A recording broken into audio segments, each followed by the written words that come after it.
Welcome to Leader Mentality Show, CCMF edition. It's that time of year again, and we have a collection of great guests coming in this year. And I'm starting off with a big one, really great performer. You've seen him on American Idol. Yes, sir. He's been all over the stages across the country. Been doing this for a long time. I don't want to bury the lead too much. Mr. Colby Lee Swift, welcome to the show. How you doing, man? Nice meeting you, Patty. Man, well, good to have you on here, man. Thank Your you. first trip to Myrtle Beach? It is. It's nice out here. I like it. It was a long drive though. It kind of got backed up a couple miles down the road, but Okay. it was all right. Beaches is pretty. Now, where do you call home? Texas, Midfield, Texas. Did you guys drive all the way from Texas? I did. I got here a couple days ago. Went to Florida, and then I came here just a couple days ago. Dang, Well, just man. yesterday. Man, so you made the real trek right there. Absolutely, I ain't stopped. Well, welcome to Myrtle Beach, man. Appreciate you. What's Thank your you. initial impressions? Man, I like it. I just got to sit around here for just a little bit. I like the beach for sure, but it seems like a lot of fun. It's gonna be a lot of fun. I'm gonna check it out after this. I'm gonna no check it doubt. out more. So, Colby, you're performing on Friday. Yep. And so the first time at CCMF then, too. It is, yes, sir. What are you most excited about? The experience, I get to learn a lot. That's what I like to learn everything. I like to take everything with a grain of, salt. Learn as much as I can because I don't get these opportunities much. So I'm blessed to be a part of it. It tickles me to death. I'm excited for sure. Man, that's super cool. I love it when people are excited. What do you find when you get to an event like this? And we got a lot of big names here, right? Yeah. I mean, you're a big name, but you got big Yeah, names. absolutely. And as you talked about maybe some mentors in the business, who do you look forward to seeing? Do you guys get to hang out backstage? What's it like? Man, I'm not too sure yet. I'm definitely excited to see what it's about. I do not know. I have no idea. I'm just gonna focus on my songs and what I'm singing and gonna put a dang good show on. That's what I'm looking forward to. Whatever happens backstage. Happens backstage. That's all yeah, exactly. Yeah, whatever it is. What fires you up about doing this, man? I mean, you've been a singer for a long time, since you were 5 years old. Yes, sir. Started at a young age. Played guitar more or less at 5, and started really picking up singing around 8, 10. My sister sang more, or a little bit more, and I used to play guitar with her. And Daddy would video us and put us on Facebook, and the town would like it or whoever would share it. But we both did music. She sang more than me, but started really singing around 15, getting actually into it. So at what point does your music career go from like, oh, that's so cute, to like this kid's got some talent? You got a little 5-year-old playing guitar. That's just gotta be adorable. Yeah. Man, I really don't know. It's just the want. I really want to say it's just the want of doing it. Mm-hmm. I don't like to. Sometimes I look back at videos and just see how young I was, but I'm like also proud. Like, golly, I hear a difference. I know I'm better than what I was. You know what I mean? It's real. I appreciate seeing that. Yeah. I know that you've had some inspirations. I've read up a little bit on stuff, and you say you're influenced by George Strait, people like that. Tell me about that. Do you find yourself when you're writing songs or you're getting ready, or is that something that's really creatively coming into your stuff, or is that just more naturally happening and you look back and go, I kind of sound like George Strait? Man, I don't like to put myself in anybody's shoes, but like what I like to look at is just listening to the details, listening to the color that they were painting with songs and the way they sang them, or the way you could feel that old country sound in that man or whoever you look up to. It's like they're really bringing something out, and that's what I like to look at. And I think that's what my team likes to look at. We actually appreciate stuff. We're actually working on new stuff, putting new stuff out that's gonna really start, being able to paint a picture of what I actually am, what I can do. So I think I look at the detail and the colorful picture that they sing when I had listened to all the old songs of theirs. Love it, man. How much of your personal life comes into your music? Oh, a lot. A lot. Man, a lot. Drinking, having a good time with friends, or a woman hurting my heart, whatever it is. It's all life, and then. There's a lot of songs, I like to, I love looking at what other people can write too. Because there's sometimes where I can't get things off my heart or off my head, and other people can say it just as like and then it makes you feel something, so you can actually relate to that song and make people, believe what you're acting, you're touching anybody when you're singing that, singing stuff like that. That's what I like about it all too. Everybody you really feel in music. I dig it, yeah, because music has got this powerful thing that it does where it can make you introspective, it can get you fired up. If you're in the gym, you can do one thing, but Exactly. next moment it's just kind of calming you down. So really powerful stuff, man. It's a beautiful gift that you have that you can share with the people at a crowd like this. Yes, sir, absolutely. Yeah, Absolutely. super cool. Do you have any other genres of music you like, or is it all country music for you? I mean, yeah, I listen to Eminem. Yeah, I like listening to rap, rock, Creed, and that's just about it. Stuff like that. The old school stuff what Daddy used to listen to. Yeah. What you hear in an old garage shop at a tire shop. That's what I listen. I like that stuff. What's the best Eminem song of all time? Then I'll put you to the dust. I would say Godzilla. Okay. No. It's Slim with a real Slim Shady, please, Slim. Dude. Yeah. Traditional. Yeah. Give me a curveball. No, yeah. It's real Slim Shady. That right there is hilarious. I love that song. It is a good song. I was blank for a second. I was like, I got to get this right. I look stupid. Now, so he said Godzilla. I'm checking my audio here. No, that's cool. So tell me about it says you work with your producer Brent Rader. Yes, sir. Does stuff. Tell me about you guys' interaction and how that works out. Man, he really does. He's been a real a solid mentor to me. I really got to say he brought me in, and I never really got to sit in the studio and really get to learn anything. Man, I've got to be in the rooms with people that can do absolutely everything. And there's a new side of music that I haven't got to see. So there's questions that I ask that are too much, and he'll just like, man, you ain't got to worry about that. Not right now, yeah, right? he goes, yeah. I get excited. I want to know and I want to learn, but he steers me in the right track, and I take everything. What he says, I take it seriously. Like, I definitely got to listen to him. He's been doing a lot for me, for sure. I love the way he produces my music. He sounds solid every time. Nice, man. Yeah. Nice. What motivates you? Obviously, I know you love the music, but what motivates you to do what you do?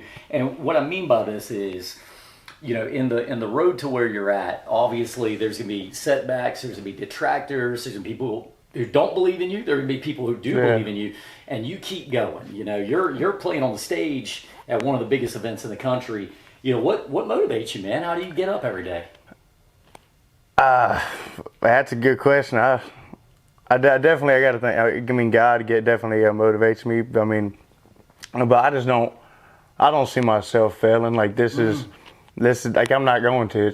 I guess that's what motivates me. Like, I wake up and there are them days where you're just, you second guess everything. You don't really know what's if this is supposed to be something you're doing, and you start getting closer to things. You start having these opportunities, and then your mind starts switching a little bit, and then you go, I need to learn a little bit more. I need to really take this into a different spot. I just don't see myself failing, so that's my motivation. Man, dude, that's a mindset thing. You know what I love about that, though? Everybody, no matter where you've been, you've had that question mark time. Oh, Lord. You're like, man, is this it? But then you keep pushing forward, and that's what the difference is between the successful people and the non-successful. Exactly. I tell this story sometimes. You watch any sports? Yes, sir, I do. Okay. A little bit. So there's you ever heard of Kobe Bryant? Yeah, absolutely. But Kobe told a story about how he went to a basketball camp when he was younger, didn't hit a shot the entire camp. And it's like, he went home, and there was a point where you're like, man, am I good enough to do this? And when he flipped that switch and he said, no, I am good enough to do this, just like you just said, and push forward. And of course, the story ended like that for him. Kind of worked out. Right? Yeah, exactly. Tell me about your story. 10 years from now, where would you like to see yourself? I like to see myself playing stadiums, big stadiums, sellout stadiums. I like to have a number one hit of mine that I wrote. Nice. I'd like to have a name in country music, be that change also for people, and that's something that I see myself. I want to mark like that in the next 10 years. Yeah, killer, man. Have a good ranch. You know what I mean. Just sit on the ranch. That's what I'd like to see myself in 10 years. So you said something there. I love that. What do you do when you're not singing, man? What's a good day for you? Oh man, a good day is I hang out with Granny. We wake up and hang out with her, and I go check the cows out. Trying to build some. I got to build gates out of corral boards, wood boards, so I can work these dang cow pens. We had that thing. We had barrel storm run through, and we had our windmill break, our barns fall off, fall apart, and I would like to just see it real like a real functioning ranch. Like bring it back up because we've had a lot of troubles, not troubles on the ranch, just just a lot of destruction. It just it's hard to do things I want to do. But we got a lot of good looking cows, so we're excited to see it grow. That's a real country guy right there. Just in case you're wondering. It's authentic, man. I like it. Well, we're sponsored by Carolina Bays Real Estate and Construction, so we can all understand what you're saying. You're talking about a little bit of hard work. Yes, sir. Yes, sir. Well, so tell me this. With where you've been in your career, what would you say to a young person that's 15 years old and they're trying to come up through it? What advice would you have for them? Feel everything you sing. Feel everything you sing. Don't just sing it because it's another song. Just put yourself in the shoes of the person that was singing it and actually feel what they're trying to say. And I think emotions and emotions, if you think like that, would come out through your voice and singing. That's probably the biggest thing I could say. I love that, man. Be authentic. It's like don't try to just copy everybody, but like literally feel what you're saying, man. It comes out. The crowds connect to that. Yes, for sure. exactly. Well, let me ask you this: anything coming up that you wanted to kind of promote before we? So we got a couple of songs coming out here shortly. We got Up in Flames, Cannot Run the Heartache, and got a lot of good old country sounding songs. So it's going to be coming out here in the next couple of months. Going to be playing a show in Nashville, Neshannock in New Jersey. Okay. So that's going to be a lot of fun. June 28th with Cole Goodwin. So I'm looking forward to doing that. So it's going to be a lot of fun, man. Killer, man. Are you performing any new stuff while you're here? Oh, absolutely. Everything Comfy original. Absolutely. All of it is. That's what we got to talk about. There's our teaser. But we're going to be I'm going to be playing them songs. I'm going to be trying them out here too. Okay. So we're gonna do it. I like the way you say you're trying them out. Man. Yeah. Let's see. Let's see what it does.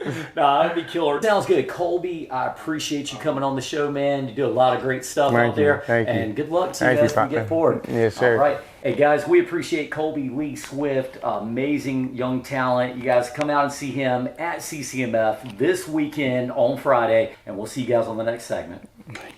Welcome back to the Leader Mentality Show, CCMF Edition 2025. We got more guests coming up over this few days that we're recording, but we do want to start off by thanking our sponsors. Thank you to Grand Strand Brewing Company and having us out here in this beautiful venue here right outside of CCMF. So it's really a great venue. They're getting ready, busy day ahead, so you'll see everybody kind of working behind us as we go.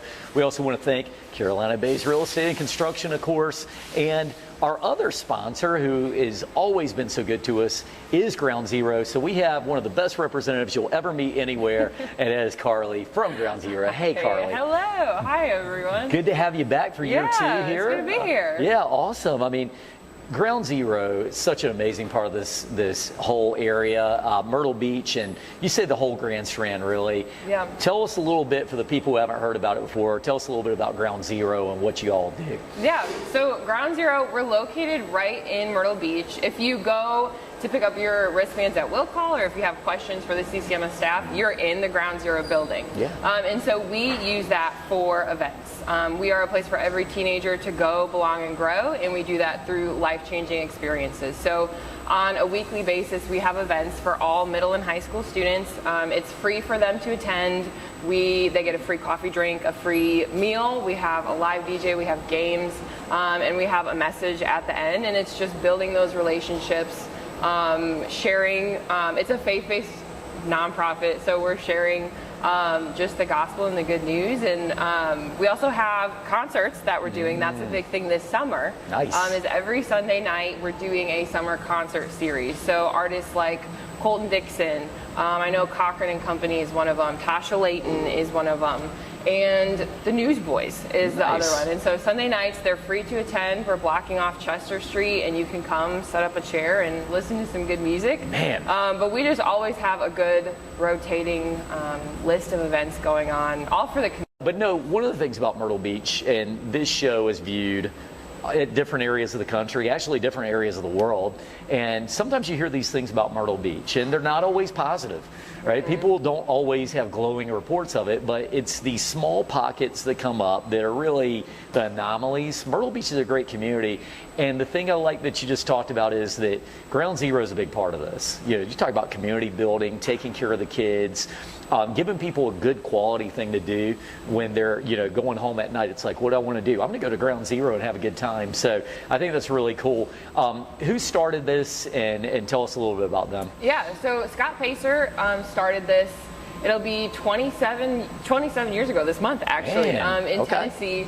And he moved here around like 2010, 2011. That building that Ground Zero is in had nothing going on in it. It was fairly abandoned, just kind of coming to shambles. Yeah. And so through donations, he's built it into what it is today. So that whole building is his vision. And it's pristine. It's amazing. It's incredible. Dude, I love walking through that building. Every time I go through there, I'm always like, oh, this is so fun. I wish I was a little kid again. Yeah. You know, and just because there's so many things to do. There's video games, and like you said, coffee, which we're going to get back to some coffee topics in a little bit. So anyway, but everybody knows Rob Clemens loves a good coffee. You know what I'm saying? Yeah. Do you guys have decaf just for the kids who might get a little crazy? Yes. So actually, our coffee, and they don't know this. Oh, no. But on a Wednesday night, I'm pretty sure they use, it's either small amounts of cold brew in it or just decaf. Oh, okay. There's so much sugar in it already. They get the frozen. They love a frozen Ground Zero mocha. Yeah, those are, a frozen Ground Zero mocha. Yeah. And I have to say, when it comes to that, maybe a little placebo effect comes in.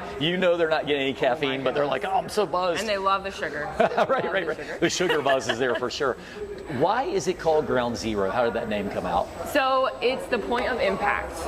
So you're starting at literally ground zero. So the ministry was in place before 9/11, so we do get that question a lot actually of like the comparison there. But it's the point of impact. So we want to impact these kids before life hits them, right? Like we want to help them set a good foundation, whether that's in their faith or with some skills that they can take into the workforce or with their life. Like we have students who work the coffee shop and learn that. They work in Top Notch and learn that. They serve in production. And we actually have a student, she's 16, knows more about the production booth than I do, and that's part of my job. Like she can set all the lights and do the video walls and knows the soundboard, and she's picked it up as she's watched other people do it. So they really are learning incredible things at such a young age. It's the best learning you can do. Yeah. I mean, you go and learn some practical things in school, but when you can apply them, amazing. Yeah. And I hear Ground Zero, you guys have a lot of volunteers who come in, but a lot of those volunteers eventually become employees. Yeah. So it's a great opportunity for somebody. You guys always need volunteers, I'm sure. Yes, always. Yeah. And if you're interested, head to mygroundzero.com and you can click interested in volunteering. I'm doing like a little below under the go. screen thing for Lauren to delve in.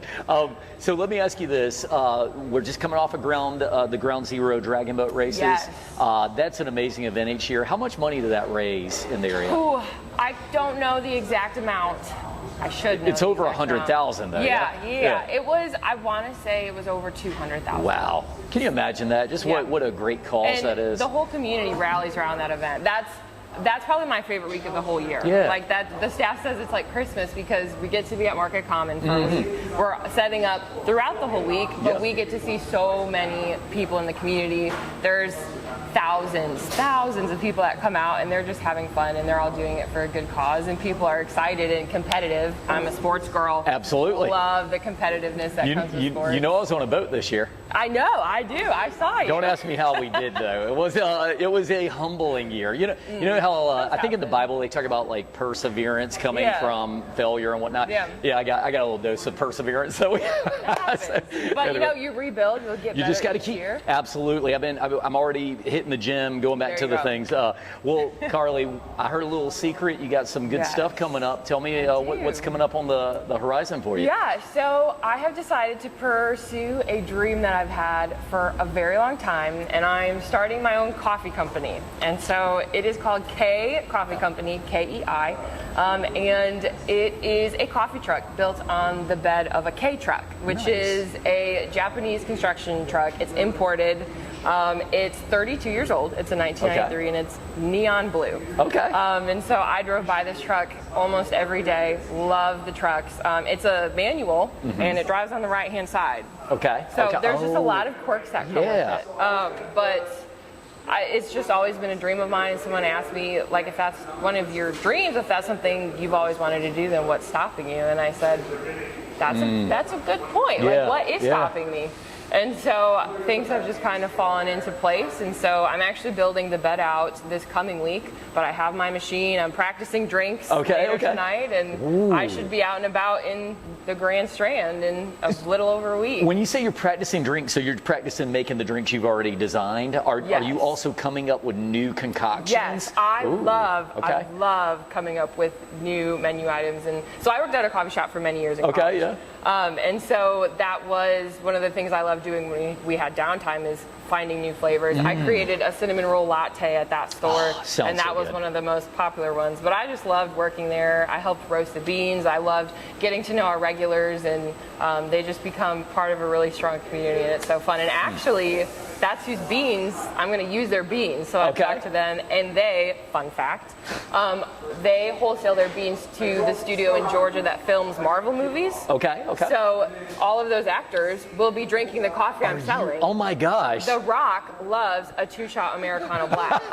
The Rock does? Yeah. Holy so if cow. you want the same drink as The Rock that he drinks when he's filming, you can get it from me. Right, you need to come to KEI. K. Yep, K. All right, I like it. Yeah. Hey, that's really cool. Congratulations. Thank you. I think we all have to, sometimes you just got to go for your dream. Yeah, exactly. And the biggest thing that holds most people back is fear. So you get over that hump, and you're headed out to do big things. Yeah. So people can start buying coffee from you when? I think I have all of the permits and the licenses. It's just kind of getting the truck set. So I'd say in about 2 weeks, I will be booking events, and you'll see me hopefully all over the place. You just have to look for the really tiny neon blue. Neon blue. It'll be hard to miss. I drive it down the road. With the steering wheel on the wrong side, right? Yeah, on the wrong side. Maybe it doesn't go more than 65 miles an hour. So. Okay, well, good. Yeah, most of Myrtle Beach, that's the speed limit anyway. Exactly. You're good. Well, very cool stuff. Congratulations Thank to you. you. I know that's going to go well. We'll definitely have to have some coffee from you. Yes. Maybe that'll be a future show. Let's do that, right? So, Carly, let's wrap up with a little bit about what you're excited about with CCMF. Are you getting to go this year? I am, yes. All right, awesome. Who are you most excited to see? I am very excited for Jelly Roll. That's the one I've wanted to see for a while. But I also love Lainey Wilson. And when she was here 2 years ago, I think it was a Sunday night, and there was a crazy thunderstorm. And so she only got maybe 30 minutes into her set. And then they had to stop because there was lightning and thunder and the whole, 10 yards. So I am excited to see her full performance for once. Because I think she's cool. Hoping the weather holds out. Well, a lot of people think she's cool too. I think you're in good company. I know we've had a few people already say she's one of their most exciting things. So Lainey, the people of Myrtle Beach want you. So very cool. How can people find out more about Ground Zero?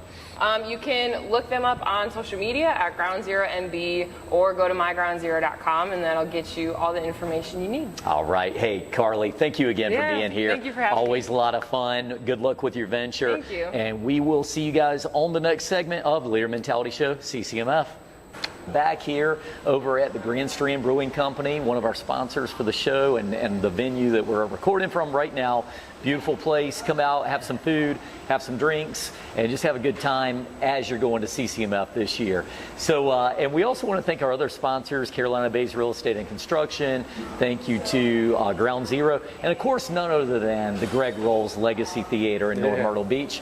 And we have an old buddy with us on the show here. You got, a young old buddy. I don't know, man. I think when we get a certain age, we're all old. My body feels it. That's fair. Right. But John, welcome back, man. What's up, buddy? How you doing? John Finley, Sales and Marketing Director over there. Yeah. You guys have been doing a lot of cool stuff. You got a lot of big things coming up on the horizon. Tell us all about the theater. Second year.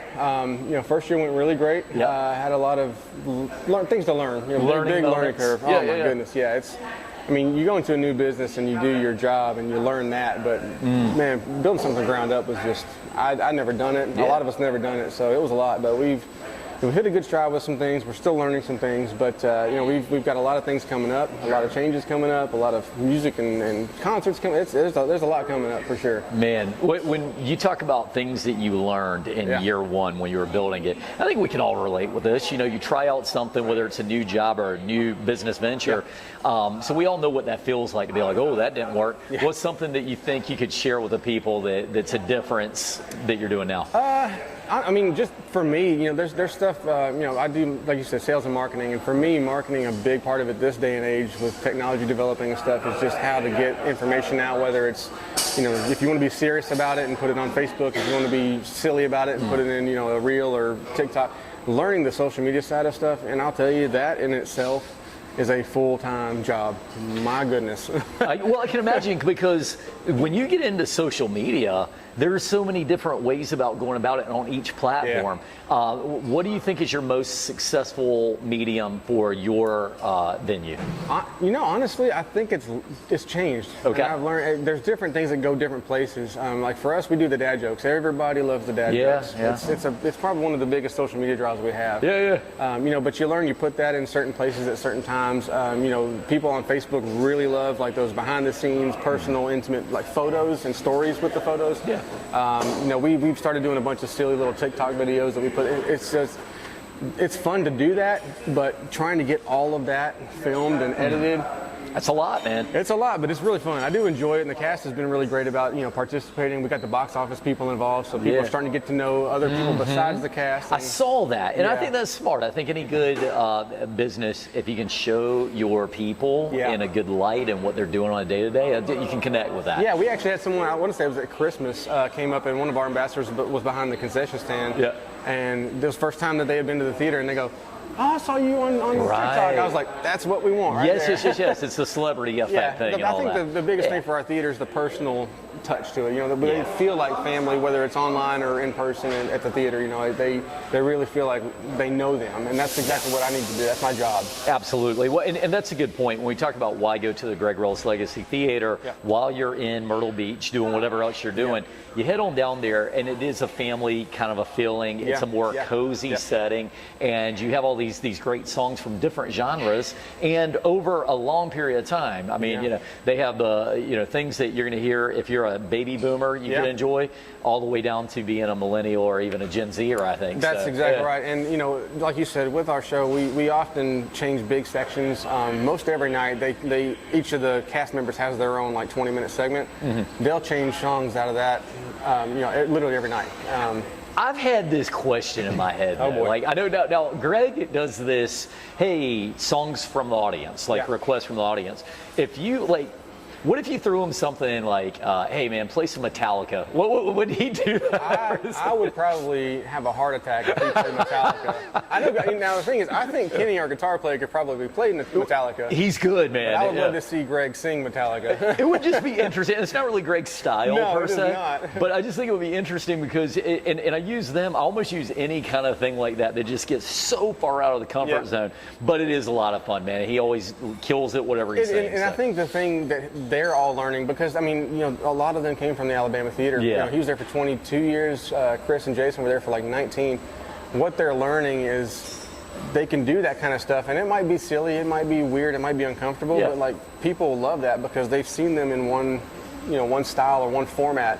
Be very proper and put together, and so loosening up, people connect to that better. And they're really leaning into that. It was an uncomfortable push to get them there, but we've gotten there, I think. Well, I will say this, you know, there's a couple of segments during the show that it's a humor show too. So you guys have music, you have humor and everything. And Jason, I never realized he was like kind of a funny guy until I started watching it. I mean, I don't know if I can ever. He's literally come up and told me something before, and I'm like, I don't know if I can take you serious. Like, are you being serious or are you not? Because I don't know. One of those things. Oh yeah, because you know he'll make jokes or crack things off, and just off the top of his head kind of comments. And Chris, his wife, will be back there, and she'd be like, he does this all the time. Oh, just try living with him. Yeah, So, yeah, right. Exactly what she said. She's like, I can't, this is all the time. It's not funny because I hear it all the time. He'll have you laughing, and he does all the physical humor too. So yeah, he's like a more in shape Chris Farley. More in shape. Well said. Very I like it. In shape. Jason, don't kill me. Yeah, right. Well, hey, you said in shape, Chris Farley. It's a compliment, I promise. Exactly. Although the bar for in shape there is really low. When we're talking about Chris Farley. You got a pretty big gap there. Well, cool stuff, man. We're going to actually circle back around to him in a minute. You guys have some big performers coming to the Greg Rose Theater. We have a lot of good stuff. So through the summer, we've got a Yacht Rock that's actually this Sunday. Okay. We've got a John Denver that's the next Saturday. End of the month, we have a group that was here last year, Motown and More. Okay. They are phenomenal, but they sing a bunch of genres and stuff, mostly obviously Motown. And they had a huge showing when they came last year. Yeah, they sold out last year. Yeah, I thought so. So they're coming back at the end of the month. And then I think the 13th of July is, we have it's called Revisiting Creedence, so it's a CCR group, and it's not a tribute or anything. It's some of the members that actually toured with them for like 20 years. Nice. And they have a group, so some CCR music is great. We've got, I'm trying to think of what else exactly through the month. Gary Louder, local guy, Nice. he's going to be here. Is Billy Bob Thornton still coming around the way? So he is. So in August, I know we've got a couple of big shows. We have a couple more returning, like Fleetwood Mac that's returning, and the Highwaymen, they're coming back. August, we also have Jay Dupuis, who used to do Elvis here at Legends. Nice. I remember he's coming August 16th. So Billy Bob Thornton is coming. Him and his band, the Box Masters, they'll be here August 20. That's a Wednesday or Thursday. Okay. Nice. So, and they're actually kicking off their Pepper Tree Hill tour. For the year. They're starting it in North Myrtle Beach with us. Man, that'll be a big one. Man, I'd say get your tickets now if you're trying to go to that. Are there still even tickets left? I mean, I literally made an announcement post, and I think 500 tickets sold already. So it's going quick. It's going to go quick. Yeah. All right. Cool, man. Well, let's dive into one other thing. We got a few minutes left. So I know you've been brewing up something for the theater, for the Greg Rose Legacy Theater. Yeah. Talking about a little podcast. Tell me about the concept of that and what all's going on with it. Well, you inspired us to start. It all started here, baby. I'm just awestruck by Robert. I mean, and it's funny, we actually talked to you about doing this a while ago, and there's not like exact hard details of what it's going to be called and all that kind of stuff. But we are starting a podcast for the theater. The main kind of concept with it is that it's sponsored by the theater, it's sponsored by you guys, but we don't want it to be specifically just music talk, because I feel like that was going to put us in a corner. Yeah. At the same time, we didn't want it to just be specifically for our theater. So we're going to be bringing in people from like the Carolina Opry, Alabama Theater, Legends, Charles Bach over at the Wonders Theater, a bunch of different people, business owners, people in the area that have got experiences to share. There'll be some comedy stuff because Jason's going to be part of it too. And I mean, like I said, you can't take it seriously. Yeah, right. But yeah, we'll be starting that here probably in the next month or so, pretty soon. Nice. So, I think everybody needs to stay tuned for that. You're talking about local entertainment and happenings. You can probably talk some nationwide happenings. Oh, yeah. Get some performers on from the show behind the scenes. And you talk about connectivity. It's like sometimes you see the people on the stage, but you're wondering, what are they really like? Yeah. What kind of stories do these people have? There are probably all kinds of backstories about, man, this happened when I went out on stage one time. Oh, yeah. I mean, that's the thing. I mean, just, someone like Greg, you take some of his stories and they've got stories you wouldn't believe, people that they met you wouldn't ever have guessed, or, it's just, they've got cool stuff that I don't know if they get to share it a lot, or you don't know about these people. Absolutely. Well, performers, they've had so many opportunities over the years. And the first time I had a substantial conversation with Greg, and he's a humble guy, but he's had an amazing career, talking about Lone Star and being with them early in the touring and being on Star Search and winning that and traveling the country. And I just thought, man, these are things that the people need to hear. Yeah. Well, I mean, you take that, and even someone like, like me and you. Yeah. I do marketing, but I was in the military for 10 years. I was a firefighter. Like, you don't know these experiences until you hear these stories from people. So 100%, and the beauty is in the story. So we want to bring that to it. And my marketing director Lauren, she's always talking about we have to have creative content. We have to have things that people want to hear. Yeah. You can't just sit there and talk about business all day, all the time. So sometimes you got to break out of the comfort zone. That helps if you got a pretty face too, right? Yeah, well, yeah, no.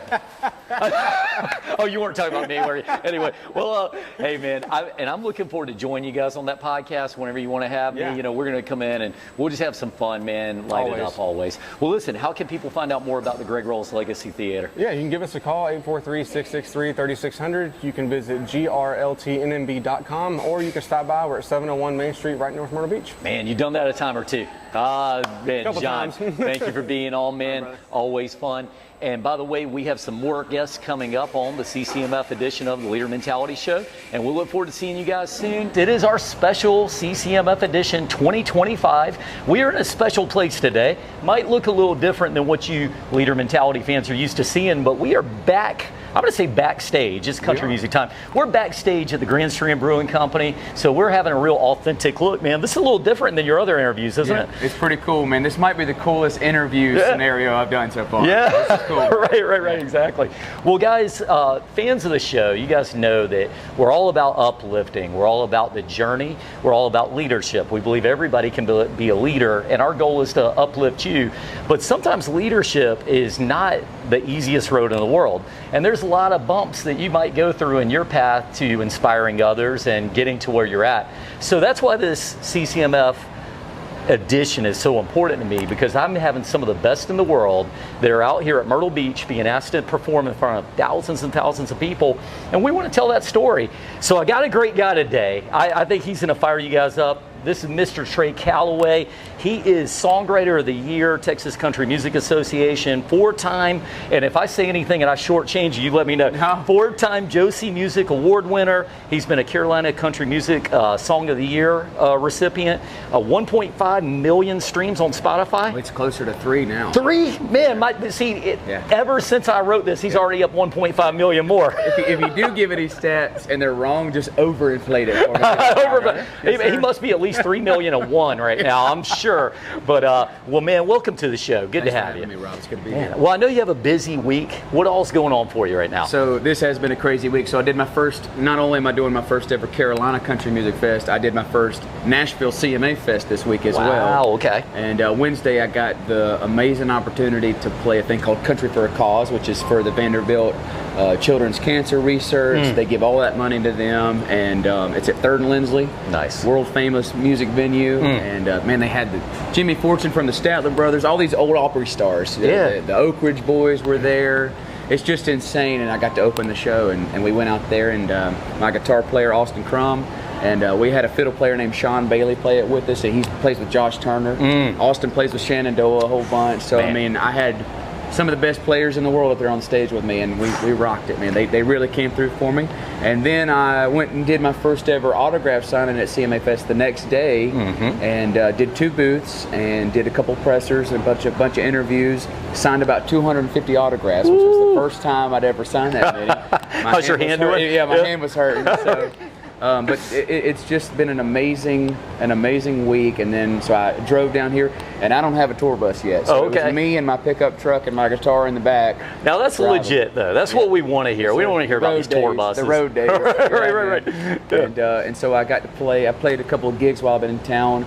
I did a hometown show Friday night at Captain Archie's, which is one of the first places I got my start in. And nice. It's grown from there being maybe 20 people when I first started to you couldn't walk in there. And those people, the love that they've given me, that this area has given me as they wish me luck as I moved to Tennessee, has just been humbling and amazing, and anything a guy like me could wish for. Man, honestly. That's so cool. You know, I really appreciate the way that so many of you guys, and I've met a lot of the singers over the years, and there's sorry. There's a no, man, we're a rough bunch. You guys are some of the, like, I guess it might sound cliche, but salt of the earth type of people. Thanks, man. You're out there and you give back to people, but you also really love what you do, and I feel like there's a bigger connection with the fans than some other genres out there. You know what I mean? Country is from the heart, man. I mean, it's, you know, if you don't love the people that support you, if you don't give them that love back, what are you doing? Because that's why we do this, or at least in my opinion, that's why we do this, is to make people happy. And I was actually,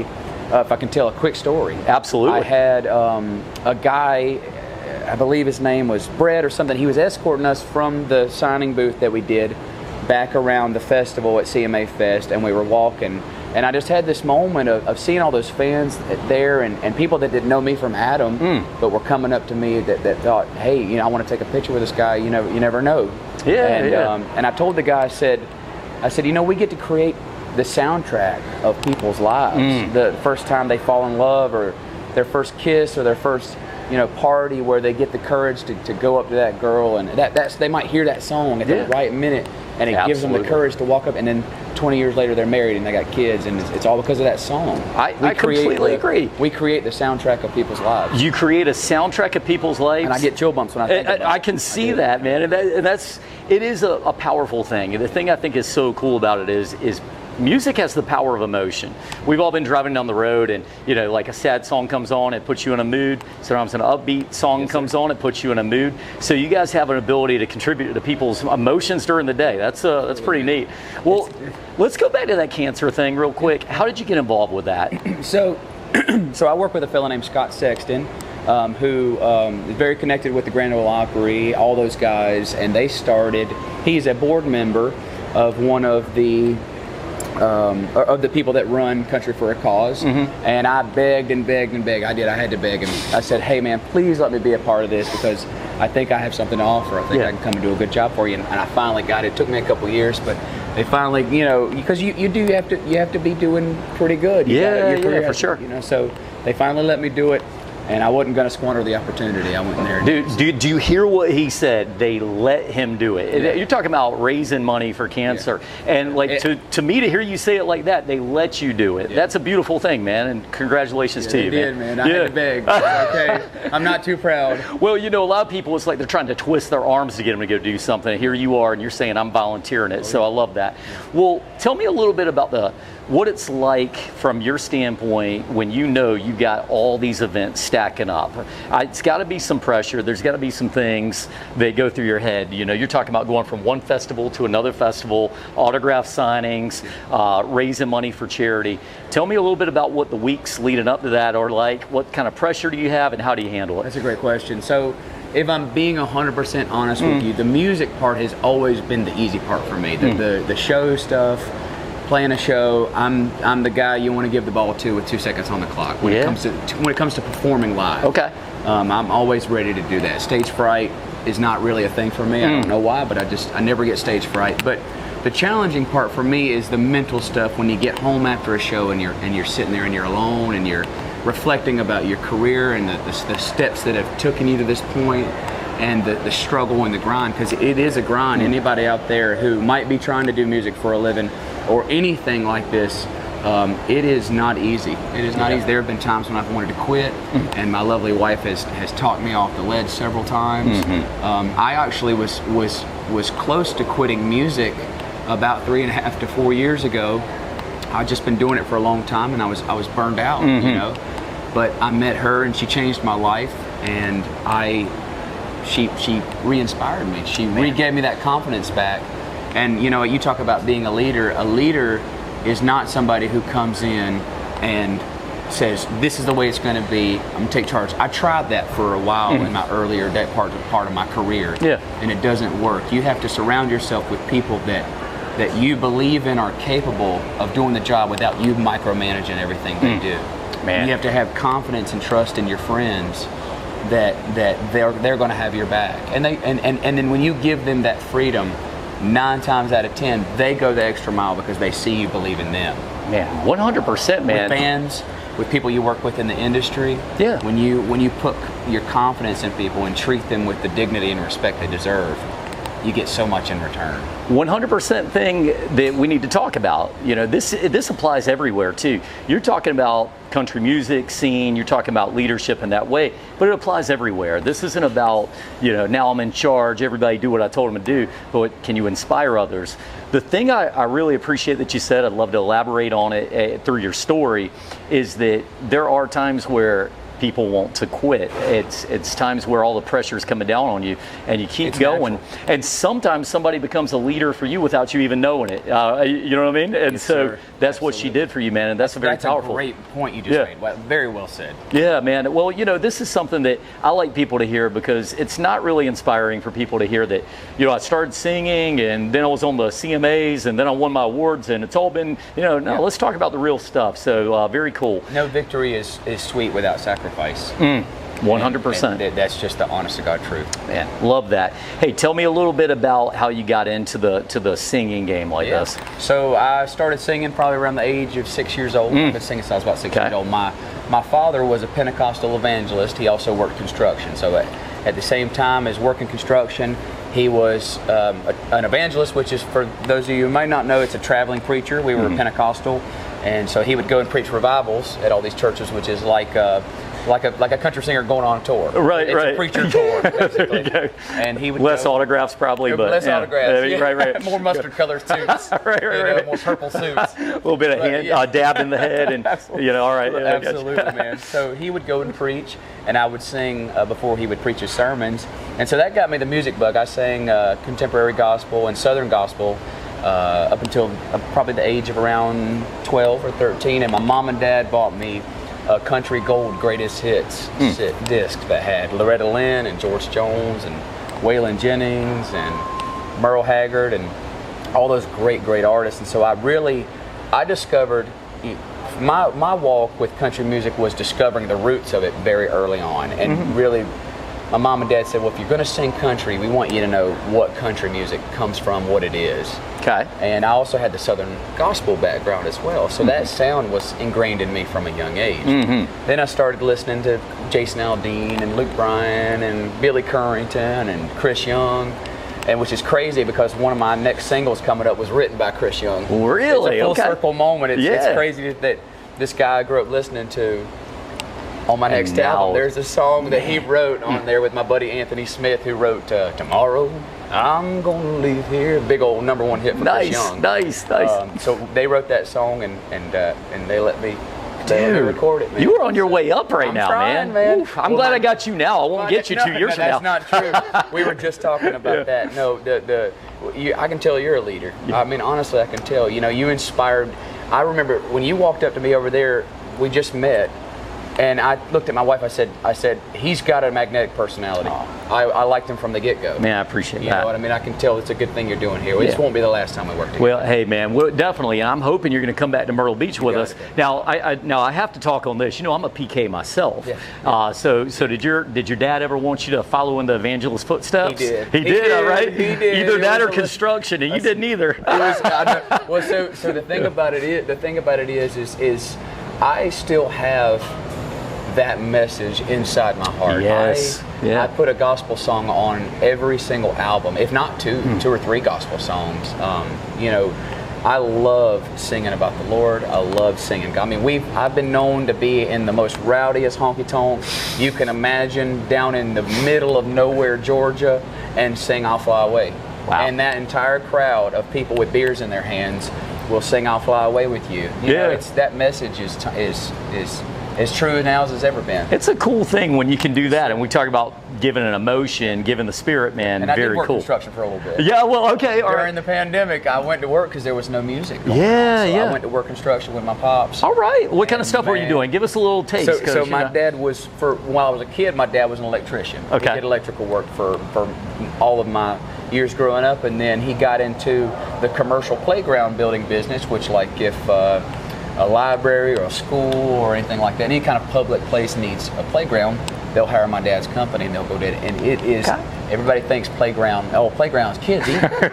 This is sitting in the 100-degree heat, mixing concrete, digging holes with an auger, driving a skid steer. It's real work. Difficult work. And I remember during that time that I had kind of said, I think I'm done with music.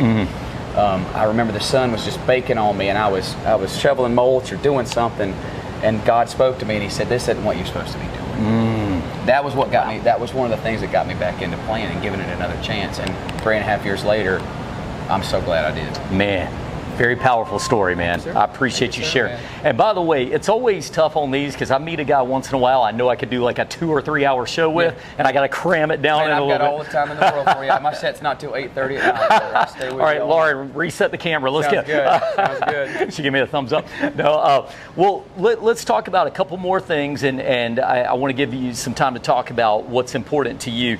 So you have talked about your background, little gospel music. You talked about some great performers today.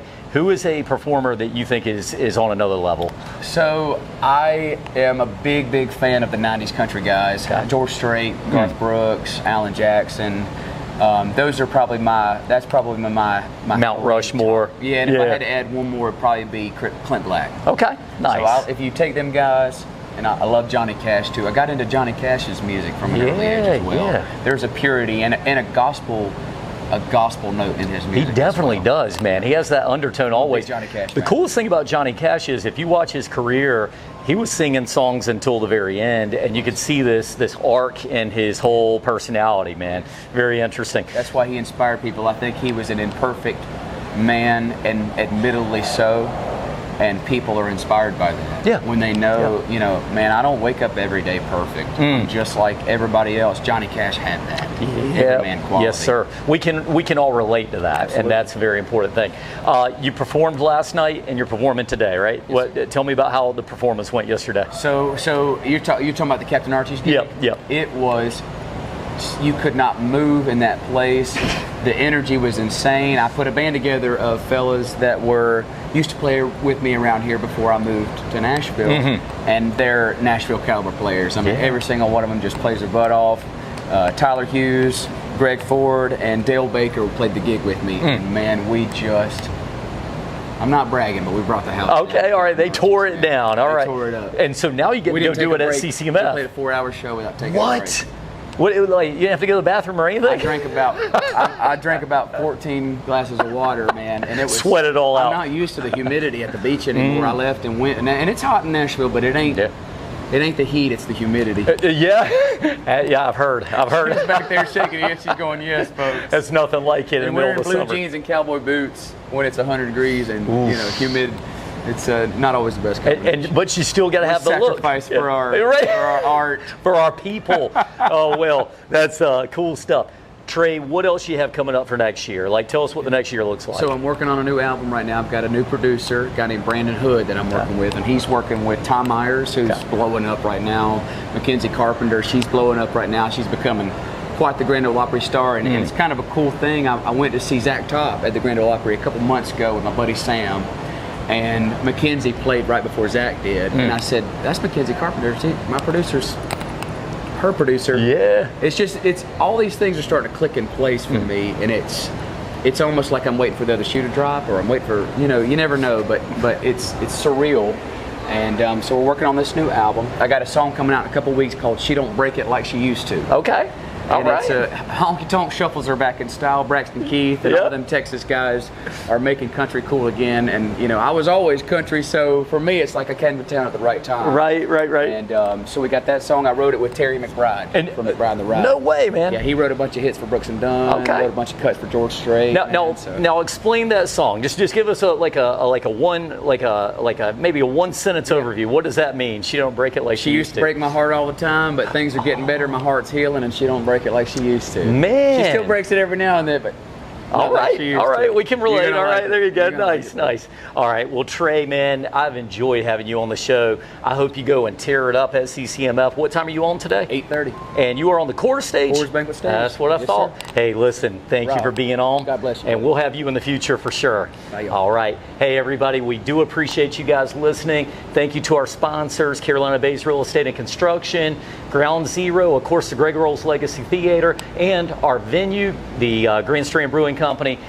Go check this guy out tonight, and we'll see you on the next segment of the Leader Mentality Show.